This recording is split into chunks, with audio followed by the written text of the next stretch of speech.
In the LA hip-hop world, there's that one rapper that, although he never reached the commercial fame of big names like Snoop Dogg, Dr. Dre, or even Ice Cube out in the streets, real hip-hop fans know he's the real deal, not someone to mess with, and that's Trey D. He told us, cheese holders, making busters bow down or we squeeze on them, and then there's no surrender. I know he wasn't signed to death row, right? But he worked with cats up there. Big Side were cool. They were solid. And Trey D ended up having to do some time in prison for shooting at drunk and not. But I'm just saying he was, and he shot at Snoop. From facing off with Tyrin Turner, me and Trey D we wrestled, to literally throwing a chair at a judge after getting sentenced. I threw a chair at the judge when I got sentenced to 5 years in the youth authority. To handling business with Suge Knight and his crew at the 2000 Source Awards. Yeah, Snoop and Dre were gonna accept an award. So who was gonna f it up? All the Death Row entourage, the whole Death Row squad came there. Just some of them and some of us. And even making sure Snoop Dogg knew just how real he was. With that situation, there was a shooting, I guess? So you shot at, was it at Snoop or? It was at his studio.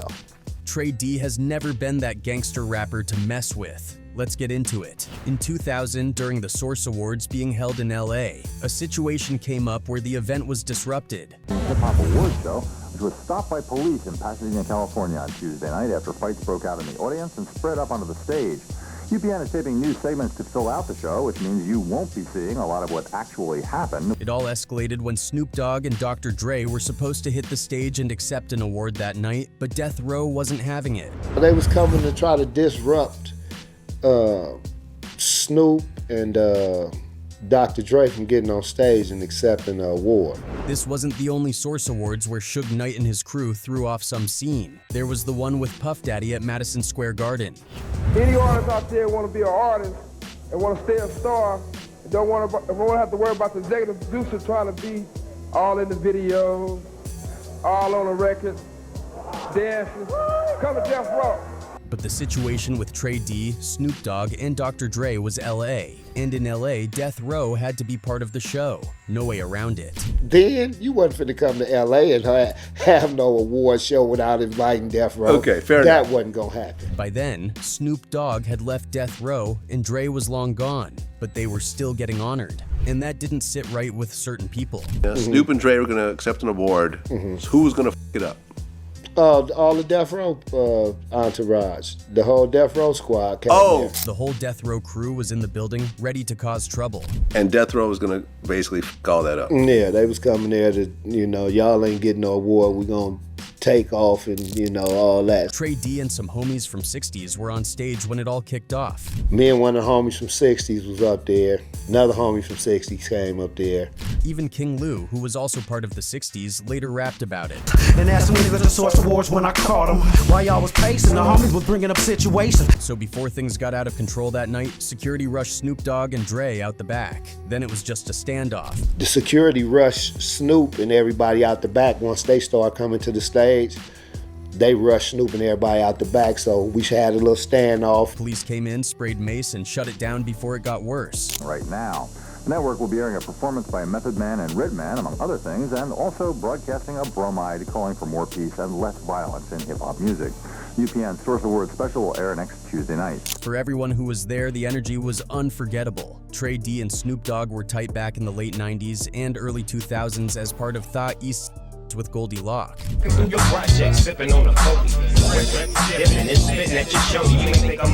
Even though they were making music together, they came from rival Long Beach gangs. Trey D from Insane Crips, Snoop Dogg and Goldie from Rollin' 20s Crips. When Snoop first signed you guys, you and Snoop were from rival neighborhoods? So you're Insane. Yeah. And Snoop is? Rollin' 20. East actually helped ease some of that tension, bringing both sets together for a while. They even made songs like 21 Jump Street to promote unity. Yeah, we did 21 Jump Street for Murder Was the Case soundtrack. About a month after that.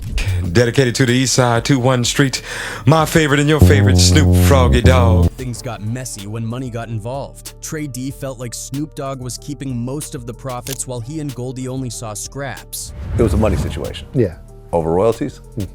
Trey D claimed they only got a $200K advance, while Snoop and the label made millions off their albums. He accused Snoop of shady business and an unfair split, saying their manager even found proof. Trey wanted Goldie Loc to back him up, but Goldie sided with Snoop, making Trey look like the villain.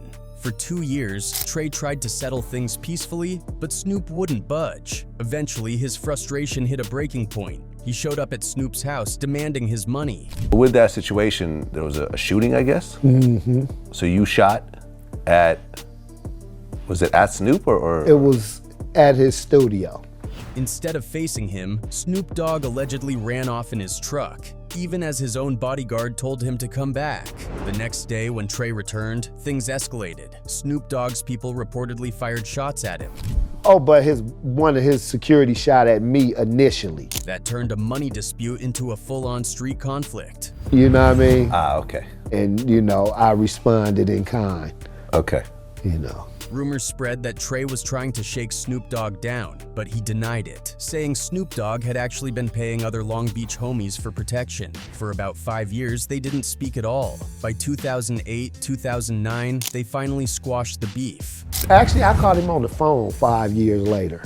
Aha. Oh, so 5 years passed before you guys worked it out. 5 years later. Trey, who was in prison at the time, said he had a long overdue conversation with Snoop Dogg, and they agreed to put the past behind them. In the summer of 2000, Dr. Dre's Up in Smoke tour was the biggest thing in hip-hop. The lineup was stacked. Dr. Dre, Snoop Dogg, Ice Cube, Eminem, Nate Dogg, and more. The Snoop Dogg, Trey D, and Goldie Loc were part of the tour too. TQ, an R&B singer known for the song West Side, also joined for parts of the tour. The problem, Post-Eastsidaz didn't like the idea of opening for TQ.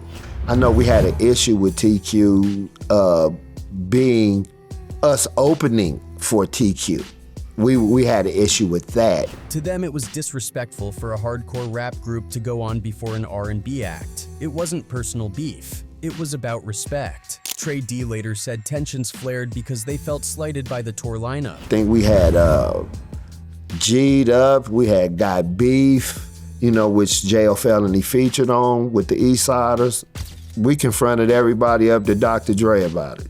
At one point, there were rumors that Trey D and J.O. Felony, who was around backstage, were about to press TQ over the issue. J.O. even said in an interview that he and Trey D almost beat up TQ. So one time, me and Trey D, we threatened to T-Pain up. I mean, not T-Pain, what's the name that was on Cash Money? TQ. TQ, yeah. We told Dre, hey Dre, we finna TQ up tonight. Man, TQ the homie too, dog. Y'all gonna beat TQ up, dog. We weren't gonna do nothing to TQ, but we had to tell Dre, like, you know what I'm saying? Like, you need to switch the time slots. It seems they were ready to check him, or the tour manager, but in the end, no actual fight happened. Instead, Post-East made a big decision. They walked off the tour. Trey D confirmed that after the confrontation, they decided to leave. We chose, whether wisely or not, to vacate the Up in Smoke tour. Looking back, Trey D said there were no lasting issues with TQ. He even clarified, I like TQ, man. Nah, I like TQ, man. They ended up working together later, which proves there was no real grudge. That's my boy. I did a song with him called One More Lick. Back in 2015, Young Thug and The Game had a social media beef, trading threats over something involving Lil Wayne. See, you used to be a Crip, now you're a Blood. So I don't want no smoke with you. You got Bloods and Crips on your team. And you was a male stripper once before, so I don't want to fight you. I don't want no germs from you. I just seen your little video, you hoe. You paint your nails like a fucking girl. You call your bae, and you a hoe. Keep around, gonna drive by that nail shop and light that up. A lot of OGs gave their opinions, and Trey D was one of them. Young Thug and Game got into it recently. You heard about that? Yeah, I heard about that a couple days ago. When he was asked about Young Thug in an interview with Noah TV, he didn't hold back. He made it clear he didn't respect Thug at all. This wasn't a personal issue between them. Trey D just didn't like Young Thug's image or behavior, and he used homophobic slurs when talking about him. When the interviewer brought up Thug's name, Trey responded, "That's the rapper," showing that he only knew Thug for his fashion and public comments, not his music. He admitted he had never listened to a Young Thug song and mocked mocked Thug's statements about Birdman, saying, "I don't know what the dude is, I never listened to his music. I just heard him say Baby was his girl and he loves Baby." His words went viral. The quote, "I don't know him, but F him," spread on hip-hop news sites. Trey also sided with The Game and the Beef, saying Birdman should let them fight one-on-one, adding, "That needs to happen." He was basically calling Thug soft. Despite all this, young Thug never responded. It's possible he wasn't even aware of Trey D, or he just didn't care. Either way, nothing came from it. The Game and Thug's beef fizzled out soon after, and Trey's comments remained just that, comments. Trey D ran into someone from his past, someone with a bad reputation at a Snoop Dogg party in 2017. The guy was known as a snitch, which is a huge violation in Trey's world. This wasn't about personal beef. Trey just felt like a known informant had no place at an OG gathering. He used to trust this guy, but that changed when he cooperated with the authorities. It was over one of the former homeboys who had made a statement in prison about some dudes and that the police knew that was his knife. How in the hell the police know that's your knife? Seeing him at Snoop Dogg's party was disrespectful, so Trey confronted him and told him straight up, "You're a rat. You don't belong here." It wasn't even beef. It was just like, dude, you a rat. You don't belong here. The homie done already went upside your head. What is you even doing here? As Trey was making him leave, he let his guard down for a second. That's when the guy sucker punched him, knocking him backward into the pool. Trey later laughed about it, saying, "I didn't get knocked out. I got knocked in the pool. If I hadn't landed in the water, I probably would have been knocked out." I didn't get knocked out, though. I got knocked in the pool.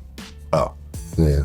Probably if I didn't land in the pool, I probably would have been knocked out. Things got chaotic for a moment, but that was pretty much the end of it. The guy either got handled or kicked out, though Trey didn't give details. There was a wild rumor that Snoop Dogg was the one who knocked out Trey, but that wasn't true. Trey shut that down. Snoop Dogg had nothing to do with it. He was just the host.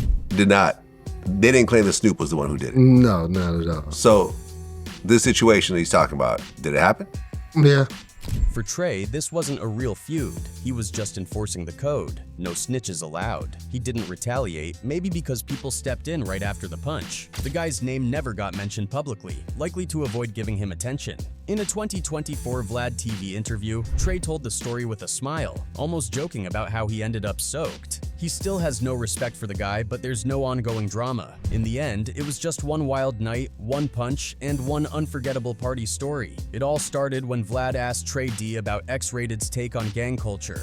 Trey D, however, said he didn't agree, calling it negative and harmful for young people. X-Raided didn't like that. In his eyes, people were overstepping, speaking on things that weren't their business. Everybody's losing their discipline when it comes to talking about me, including Trey D with you.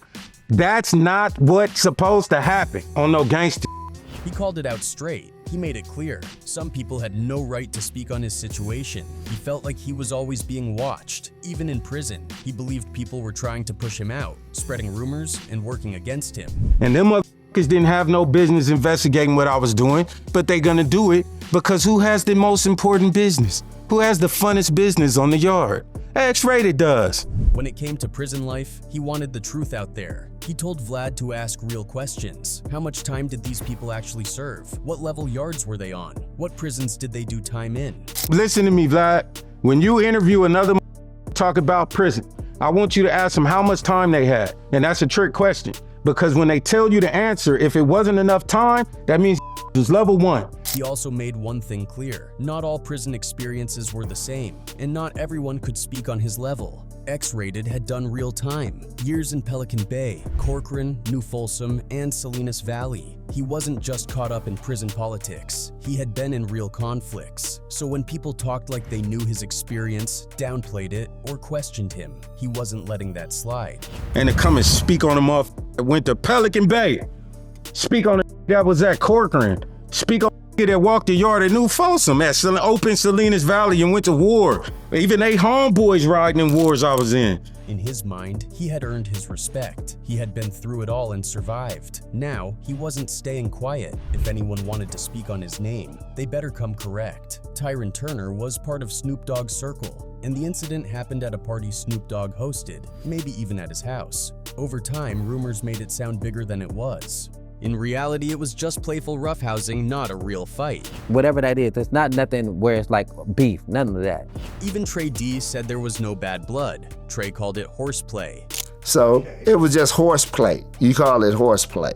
You know what I mean? We was just horse playing. We playing for about 30, 40 seconds. At one point, Tyrin swung or did something that led to a brief tussle. Some rumors claimed Snoop Dogg knocked out Trey D, but that wasn't true. Trey emphasized that he and Tyrin have been friends for years. Tyrin even appeared in Trey's wife's music video after the so-called fight. Tyrin, my boy. Yeah, he said everything's good between y'all. Man, that's my kid, man.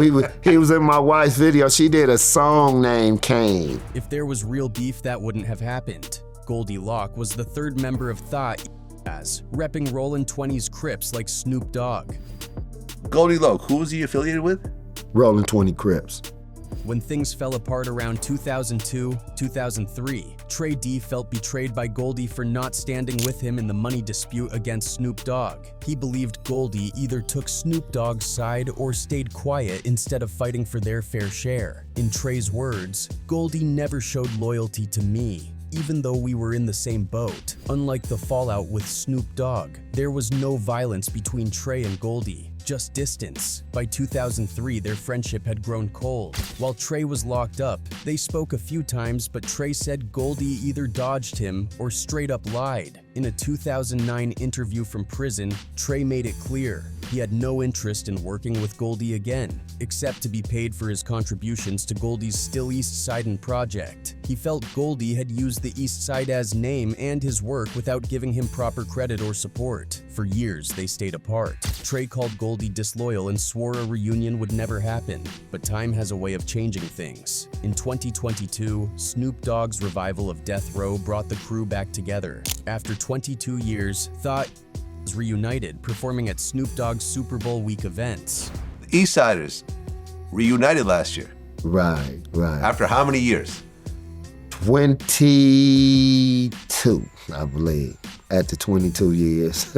By 2023, they were even making music again. Trey admitted they had to work through past tensions for the bigger picture. We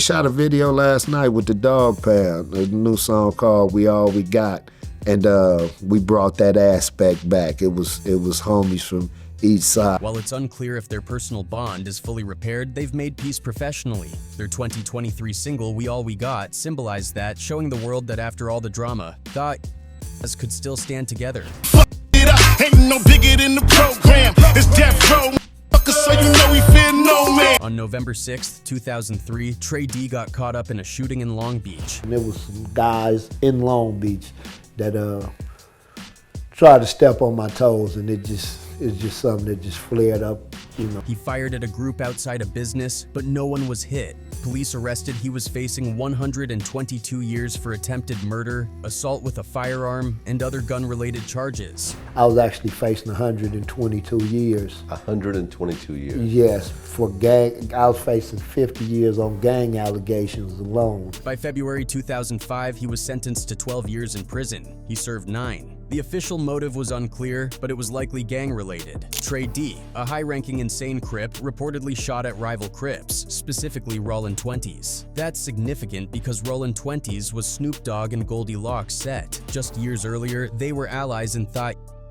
But by 2003, that connection had fallen apart. Some believe this was linked to Trey's fallout with Snoop Dogg. Reports say they had multiple altercations before the shooting. Trey even suggested Snoop Dogg was paying off certain Long Beach homies for protection. The shooting may have been part of that larger street tension. Trey left the scene, but was arrested hours later at his home in Fontana. As a convicted felon, he was in serious trouble. His bail was set at over $700,000, and by early 2005, he took a plea or was convicted, getting 12 years. It took me 5 lawyers and a year and a half to get him down to 12 years. I pretty much didn't have no choice but to take it and go walking. This incident took Trey out of the rap game for nearly a decade. After serving 9 years, he was released in 2014. Any beef with those involved likely faded while he was locked up. Later, he told Vlad TV he's moved past old street grudges, even with people who shot at him. After getting out, Trey D switched up his focus. Music writing and spreading a more positive message became his main thing. The gang war that landed him behind bars, that stayed in the past. Even his rap beef with Snoop Dogg, which had spilled into the streets, was done and dusted after he served his time. But let's take a step back. Who is Trey D really? Before he made a name in hip-hop, Davis was deep in the streets as part of the insane Crips in Long Beach. His first big break came in 1994 when he hopped on Snoop Doggy Dogg's Murder Was the Case soundtrack, dropping bars on 21 Jump Street. The next year, he popped up on Reality from Dog Food, and by 1996, he was featured on Tha Dogfather. Then in 1999, he leveled up and became part of Tha, a platinum-selling trio with Snoop Dogg and Goldie Loc. The group put out 2 albums, and at the same time, Trey D was rolling with the Car Club Street Crew IV Life family, eventually signing with their label IV Life Records. By 2014, he was ready to go solo, dropping his first official project after a string of mixtapes. And get this, his first tape, Long Beach State of Mind, was actually recorded from inside his prison cell using a smartphone and a makeshift booth made from blankets and boxes. That same year, on April 18th and 19, he linked back up with Goldie Loc to rock the stage at Crush Groove 2014 in Fresno and Inglewood. Trey D has had his fair share of rap beefs, some real, some just industry drama, but one thing's for sure, he always stood his ground. Whether it was money issues with Snoop, street conflicts, or calling out rappers he didn't respect, he never shied away from the smoke. But over the years, he's evolved. He made peace with Snoop, reunited with Goldie Loc, and even helped squash other people's feuds. These days, he looks back at all that with a different mindset, warning others about the dangers of letting petty beef spiral out of control. At the end of the day, Trey D lived his lyrics, handled his business, and learned when to let things go.